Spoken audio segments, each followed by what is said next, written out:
जीवे जोड़ी सानू देवे लोड़ी, जीवे जोड़ी सानू देवे लोड़ी। ओ तेरी जीवे जोड़ी सानू देवे लोड़ी, जीवे जोड़ी सानू देवे लोड़ी, जीवे जोड़ी सानू देवे लोड़ी।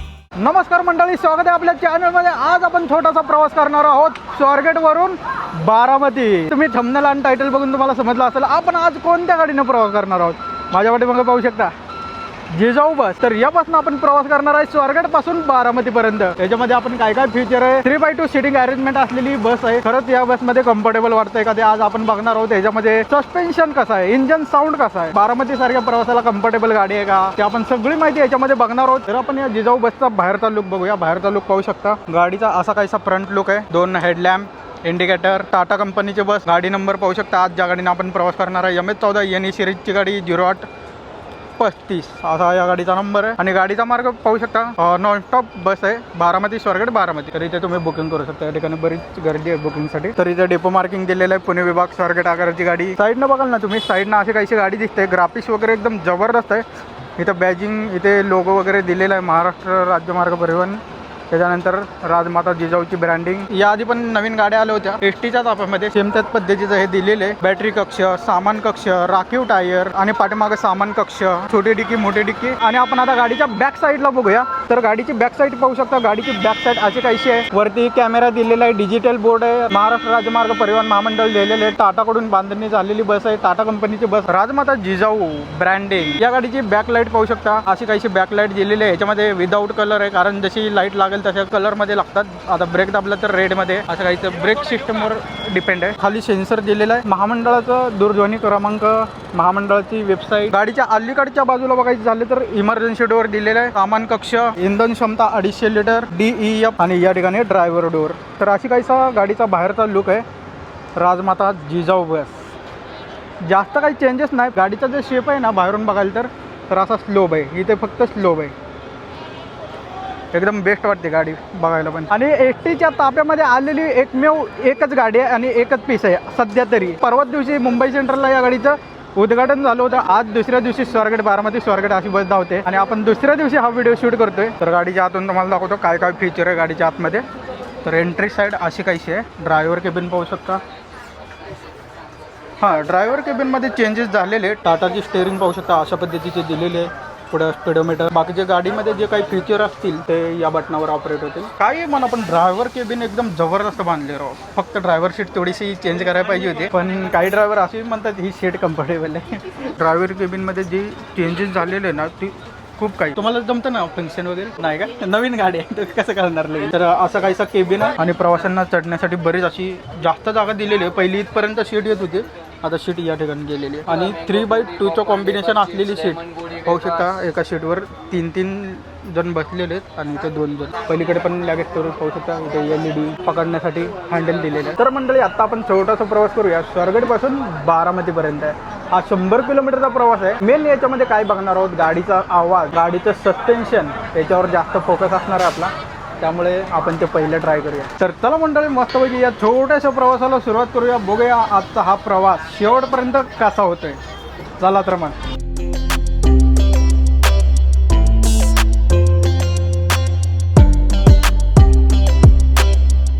बहुत उम्मीद से मैंने पहला कदम बढ़ाया, मैं चलना चाहती थी तुमने उड़ना सिखाया।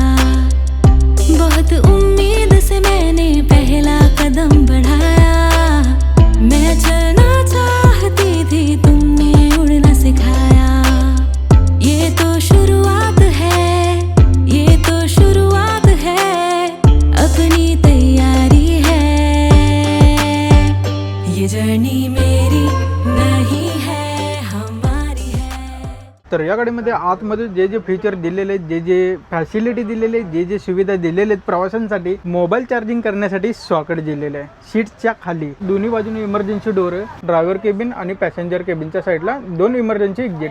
तिसरा सगळ्यात शेवटी आपत्कालीनमध्ये काच फोडण्यासाठी हॅमर दिलेलं आहे. प्रवाशांच्या बॅगा वगैरे ठेवण्यासाठी लॅगेज स्टोरेज आणि कुशन बघायचं झालं तर एकदम सॉफ्ट असं कुशन आहे. आणि वरती बघायचं झालं तर इथं थोडंसं टफ आहे. बाकी ओव्हरऑल बेस्ट आहे. थोडीशी पुशबॅक सीट पाहिजे होती. ड्रायव्हर केबिनच्या पाठीमागे एक LED बोर्ड दिलेला आहे इथे. सूचना फलक म्हणू शकतो आपण याला. 2x3च्या सीट्सच्या पाठीमागे जे फीचर दिलेले आहेत एकदम बेसिक फीचर आहे. फीचर तर काहीच नाही, फक्त एक हँडल बार आहे. जसं की ग्रामीण भागातल्या जसं बसेस असतात, म्हणजे एक्झाम्पल बघायचं झालं तर PMP बसेस सेम तशाच कॅटेगरीतल्या बसेस वाटत आहेत. जर सीट्स चेंज केल्या ना 3x2च्या ऐवजी 2x2 आणि त्यातमध्ये फीचर जर दिले ना सगळ्यात बेस्ट बस राहिली. सध्या तरी एवढं काही खास वाटत नाही. थोडं धाकड माणसं 3-3 बसायचे म्हणले की थोडंसं प्रॉब्लेम होतो. मी 4 दिवसाखाली जाऊन आलो होतो मालवण ते अक्कलकोट हा रोड करायचा. त्यावेळेस मी गोवा राज्यातल्या बसनं आलो होतो. ती पण बस 3x2ची सिटिंग अरेंजमेंटवाली आहे. त्या 2 सीट्सवर 2 पॅसेंजर बसले होते. अनकम्फर्टेबल असं फील वाटत होतं. काय करणार, असं वाटत होतं बसमध्ये उतरून दुसऱ्या बसमध्ये जावं. फक्त सिटिंगच्या बाबतीत थोडासा मार खाल्लेला इथे. बाकी गाडी ओव्हरऑल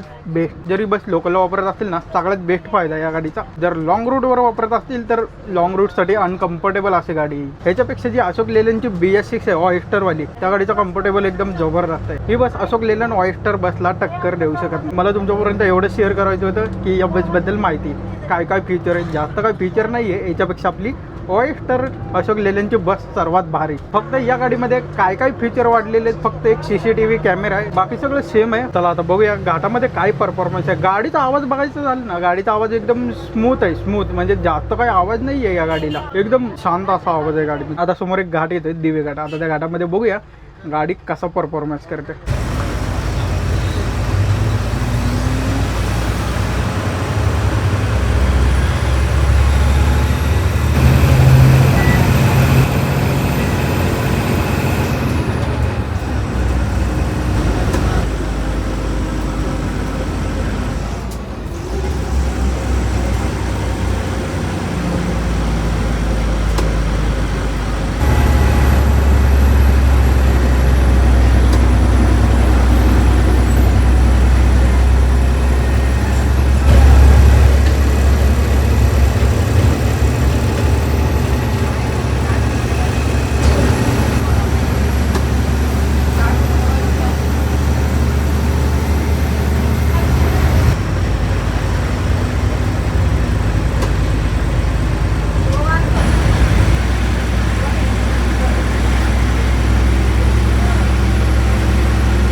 फायनली मंडळी राजमाता जिजाऊ बसचा आपला संपूर्ण प्रवास झालेला आहे 100 किलोमीटरचा. आत्ता बस आपली बारामतीच्या बसस्टँडला आलेली आहे. बारामती पुणे विनाथांबा प्लॉट क्रमांक 3 इथे आपली बस पोहोचलेली आहे. बरोबर या ठिकाणी आपल्याला पोहोचायला पुण्यावरून 2.25 तासाचा कालावधी लागला आहे आणि एकदम कम्फर्टेबल असा प्रवास आहे. या गाडीचं सस्पेन्शन बोलायचं झालं तर अशोक लेलनची जी ऑयस्टर बस आहे तिचा सस्पेन्शन याच्यापेक्षा बेटर आहे. सीट म्हणाल ना तर 100 किलोमीटरच्या ॲव्हरेजला ही गाडी एकदम परफेक्ट आहे. काही प्रॉब्लेम नाही. मी आत्ता स्वतः प्रवास केलेला आहे. पण आमच्यापेक्षा जास्त जाडे असलेला माणूस जर बसला तर प्रॉब्लेम नक्की येणार म्हणजे येणार. नॉनस्टॉप बारामती पुणे सातारा पुणे या रोडला जर ह्या गाड्या सोडल्या ना सगळ्यात बेस्ट ऑप्शन आहे हा. सिटिंग अरेंजमेंट बऱ्यापैकी ठीकठाक आहे 100 किलोमीटरच्या रेंजसाठी. तर मंडळी आता दादांना ही बस चालवून कसं वाटलं ते आता दादांकडूनच विचारूया. ही बस कशी वाटली तुम्हाला? एकदम चांगली, एकदम स्मूथ चालते, व्यवस्थित चालते. तर दादांनी सांगितलेलं आहे मस्त गाडी आहे. त्यांना ड्रायव्हिंगला काही प्रॉब्लेम आला नाही. एकदम कम्फर्टेबल अशी ड्रायव्हिंग त्यांची झालेली आहे. तर मंडळी इथे आपली गाडी पार्क केलेली आहे. या गाडीचा आता पुण्यासाठी जो टायमिंग आहे रिटर्नचा तो संध्याकाळी 7 वाजता. बाकीच्या बऱ्याच गाड्या आहेत ज्या बारामती पुणे धावणाऱ्या दर अर्ध्या तासाला गाड्या आहे. पण ही जी गाडी जाणार आहे आता, या गाडीला शेड्यूल तो संध्याकाळी 7चा, त्यामुळे ही गाडी संध्याकाळी 7ला निघणार. तर मंडळी तुम्हाला कसा वाटला हा छोटासा प्रवास विना वाहक विना थांबा बारामती पुणे, नक्कीच कमेंट करून सांगा. आणि चला मंडळी, हा प्रवास आपण इथे एंड करूया आणि व्हिडिओ नवीन अशा मोठ्या लॉंग रूटवर. तोपर्यंत आपल्या चॅनलला सबस्क्राईब करा, लाईक करा आणि शेअर करा. भेटूया पुढच्या ब्लॉगमध्ये लवकरच. चला बाय.